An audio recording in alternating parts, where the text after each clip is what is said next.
நானும் எவ்வளவோ நர்சரி கார்டனில் இந்த பிளாக் ரோஸ் பார்த்துருக்கேங்க. ஆனால் இந்த அளவுக்கு அழகான பிளாக் ரோஸ் நான் எங்கேயுமே பார்த்ததில்ல. பாருங்களேன், எவ்வளோ டார்க்கான ஒரு கருப்பு பாருங்களேன்.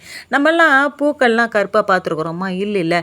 இந்த பிளாக் ரோஸ் மட்டும் பாருங்களேன், எவ்வளோ அழகு! எப்பா, கண்ணை பறிக்கிற அழகுங்க இது. டார்க் பிளாக்கு கிடையாதுங்க. இது வந்து டார்க் ரெட்டு தான். இந்த மாதிரி நமக்கு அடர் நிறத்தில் இருக்கிறதுனால நமக்கு பிளாக் மாதிரி தெரியுது. ஆனால் இது வந்து டார்க் ரெட்டு தான். பாருங்களேன், ஒரு இந்த தொட்டியில், சின்ன தொட்டியில் எவ்வளோ பூக்கள் இருக்குது பாருங்களேன் ஒரு செடிக்கு. ஆனால் இவ்வளோ அழகாக நர்சரி கார்டனில் நம்ம பார்க்குறோம். ஆனால் வீட்டுக்கு வந்து வச்சோன்னா ஒரு பூ பார்க்குறது பெரிய கஷ்டம்.